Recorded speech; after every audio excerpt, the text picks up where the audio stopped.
कांग्रेस एमाले त चुनावमा जाने होइन 5 वर्ष थन्किएर चुप लागेर बस्दा हुन्छ भोलि युवाले बाँकी राख्छ यिनीहरूका ढुवाङसँग त्यही फुटाउँदैन कसरी जाने बजाङ बाजु र अछाममा कसले गराउने चुनाव यो मान्छे हत्यारा हो भनेर प्रुफ सहित देखाइदिन्छौँ किन छानबिन गर्नु पर्यो त्यो तपाईको जेएनजीलाई भुल्याउनलाई चाहिँ छानबिन गर्दैछु भनेर हुन्छ हामी कहाँ आउनुहोस् हामी तपाईँको नाम लिस्ट सहित दिन्छौँ कसले गोली चलाएको कसले हत्या गरेको कसले आदेश दिएको हिजो गोली हान्नेहरूसँग उहाँ निरन्तर वार्तामा हुनुहुन्छ अनि हामीले चाहिँ उहाँलाई चाहिँ जेएनजीको सरकार भनेर चाहिँ हामी तपाईँ सहमति जनाउने पक्षमा हामी छैनौँ उहाँले क्लियर दिशा क्लियर गर्नु भएन मान्छे पाल हालेर चाहिँ तपाईँको बसिरहेछ अनि चाहिँ केपी ओलीले 50-60 अर्बको घर बनाएर कुटी भन्ने यो देशको युवा सडकमा आउनु पर्यो भने सबभन्दा केपी ओली रमेश लेखक हिजो 23 गते हत्यारा भन्दा पहिले सुदन गुरुङ र सुशीला कार्कीहरू लकेटिन्छन् सुशीला कार्कीले यही यथास्थितिमा सेना खटाएर दमन गरेर यो देशमा चुनाव गराउँछु भन्नु भनेको होइन यो देश फेरि 10 वर्ष 50 वर्ष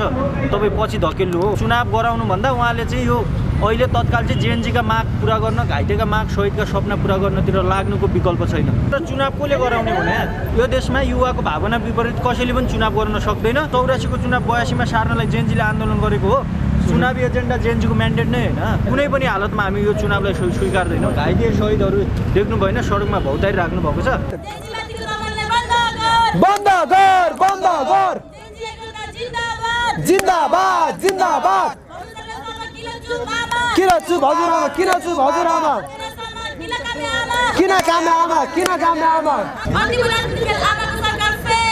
अतिको सरकार फेल आमाको सरकार फेल गरायो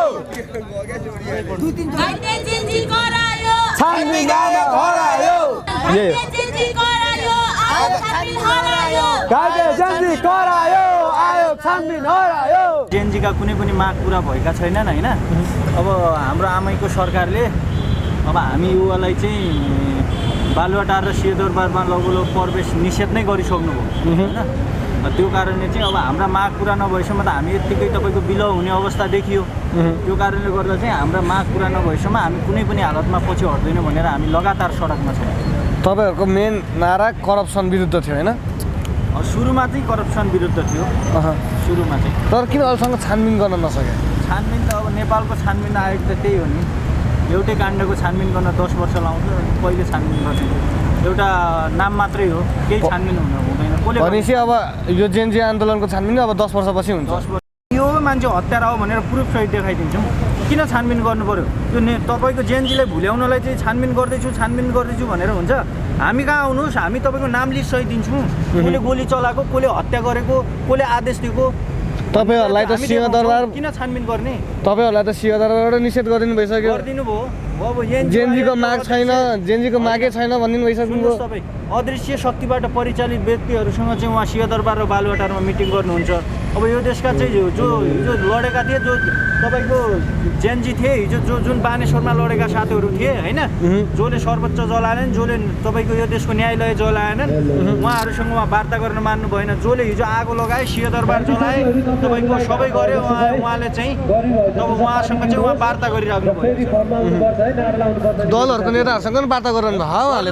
त रगतले लतपत्तेका हिजो चाहिँ रगतले लतपत्तेको कुर्सीमा बसेर हिजो गोली हान्नेहरूसँग उहाँ निरन्तर वार्तामा हुनुहुन्छ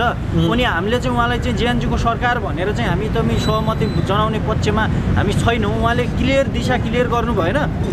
उहाँ त अब राष्ट्रपति चाहिँ 3-4 दलसँग त उहाँहरू चाहिँ के अरे उहाँ चाहिँ सहमति गरेर अबको चुनाव गराएर उहाँ त अबको राष्ट्रपति बन्ने लाइनमा हुनुहुन्छ अनि उहाँले जेएनजीका मुद्दा जेएनजीका एजेन्डाहरू लागू गर्नुहुन्छ भन्ने कुरा त्यो जेएनजीले सपनामा पनि नसोच्दा हुन्छ जेएनजीको माग पुरा गर्नु छैन हालतमा पुरा हुँदैन तर चुनावको लागि बजेट छुटिसक्यो बजेट छुटिसक्यो तर चुनाव कसले गराउने भने यो देशमा युवाको भावना विपरीत कसैले पनि चुनाव गर्न सक्दैन यदि यही यथास्थितिमा चुनावमा गयो भने फेरि यो देशमा अर्को रक्तपात हुन्छ फेरि यो देशमा ठुलो यो विदण्ड हुन्छ 23-24 को घटना हामीले फेरि दोहोरिन देख्न सक्छौँ 100% के 82 को 84 को चुनाव 82 मा सार्नलाई जेएनजीले आन्दोलन गरेको हो चुनावी एजेन्डा जेएनजीको म्यान्डेट नै होइन त्यो कुनै पनि हालतमा हामी यो चुनावलाई स्वीकार्दैनौँ घाइते शहीदहरू देख्नु भएन सडकमा भौतारी राख्नु भएको छ अनि कसरी चुनाव गराउने घाइतेहरूलाई सरकारले एमालेलाई कसले भोट दिने कांग्रेस एमाले त चुनावमा जाने होइन 5 वर्ष तपाईँको थन्किएर चुप लागेर बस्दा हुन्छ हामी चलाउँछौँ 5 वर्ष चाहिँ यो देश कसरी बनाउनु पर्छ भन्ने कुरा हिजो अब तपाईँ त्यस्तो भन्नुहुन्छ हिजो केपी शर्मा ओली र शेरबहादुर देउवा भेटिसक्नुभयो उहाँ त पर्सनल कुरामा भेट्न मिल्यो एकैचोटि चुनावमा जान्छ मिलेर जान्छ भन्ने थालिसक्नुभयो मिलेर त उहाँले 10वटा दल दर्ता गरे पनि अबको जब यही चुनावमा जे आयो भने यही म्यान्डेटमा गयो भने तपाईँको उहाँले नै चुनाव जित्ने हो त्यो चुनाव गराउनुभन्दा उहाँले चाहिँ यो अहिले तत्काल चाहिँ जेएनजीका माग पुरा गर्न घाइतेका माग शहीदका सपना पुरा गर्नतिर लाग्नुको विकल्प छैन सुशीला कार्कीले यही यथास्थितिमा तपाईँको सेना खटाएर दमन गरेर यो देशमा तपाईँको चुनाव गराउँछु भन्नु भनेको होइन यो देश फेरि 10 वर्ष 50 वर्ष तपाईँ पछि धकेल्नु हो भोलि युवाले बाँकी राख्छ यिनीहरूका ढुवाङसँग त्यही फुटाउँदैन कसरी जाने बजाङ बाजु र अछाममा कसले गराउने चुनाव सक्दैन यो देशमा चुनाव गराउन सक्दैन होला नि केही एनजिओका दलालहरूले हामी हाम्रो जिल्लामा चुनाव गराउँछौँ भन्लान् तर त्यो असम्भव हो कसैले पनि यो यथास्थितिमा चुनाव गराउन सक्ने अवस्था छैन तर भ्रष्टाचारकै कुरा गर्दा अहिले के कुरा आउन थाल्यो भने पूर्व प्रधानमन्त्री केपी शर्मा ओलीले नयाँ घर बनाउनु भएको डलरभन्दा ठुलो होइन उहाँलाई कुटी भनिराख्नु भएको छ कुटी उहाँलाई थाहा छैन कुटी कस्तो हुन्छ हामी देखाइदिन्छौँ आउनुहोस् सहकार्य गर्नुहोस् बजाङ बाजु र अछाम तपाईँको यी जिल्लाहरूमा घुम्नुहोस् कुटी मान्छे पाल हालेर चाहिँ तपाईँको बसिरहेछ अनि चाहिँ केपी ओलीले 50-60 अर्बको घर बनाएर कुटी भन्ने तर के न्युज आयो भने हस्पिटलमा बिरामी छन् घाइतेहरू छन् त्यही नै हस्पिटलका डाक्टरहरू महाअधिवेशनमा नाच्न गयो भन्ने खबर नै आएको थियो एमालेको अब त्यो त यस्तो हो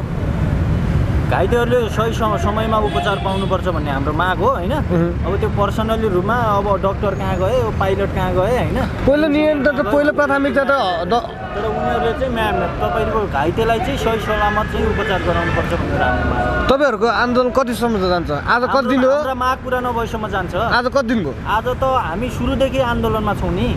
यहाँ त केही साथीहरूले चाहिँ जे घाइते साथीहरूले चाहिँ सरकारले अल्टिमेटम दिनुभएको थियो हिजो पुरा भयो होइन तर सुदन गुरुङहरूलाई चाहिँ वार्तामा छिर्न दिने घाइतेहरूलाई चाहिँ नदिने किन होइन सुदन गुरुङको म्यान्डेट नै हाइज्याक गर्ने भनेको सुदन गुरुङ होइन अब यो देशको युवा सडकमा आउनु पर्यो भने सबभन्दा केपी ओली रमेश लेखक हिजो 23 गते हत्याराभन्दा पहिले सुदन गुरुङ र सुशीला कार्कीहरू लकेटिन्छन् होइन उहाँहरूलाई त अब देखाउँछ नि जनताले त्यो भएको कारणले गर्दा अब जसरी पनि जेएनजीका माग जेएनजीको म्यान्डेट पुरा हुनुपर्छ त्यसपछि मात्रै चुनाव हुन्छ धन्यवाद हस् धन्यवाद त्यो कसैले ग्रुपमा राख्नु होला पहिला यो नारा छ नि यो नाराको मेरो हातमा देखिरहनु भएको छ नि यो ग्रुपमा तिन चारजनाले हेर्न सक्नुहुन्छ अगाडि बढाउने भन्ने कुरा चाहिँ भएको छ धन्यवाद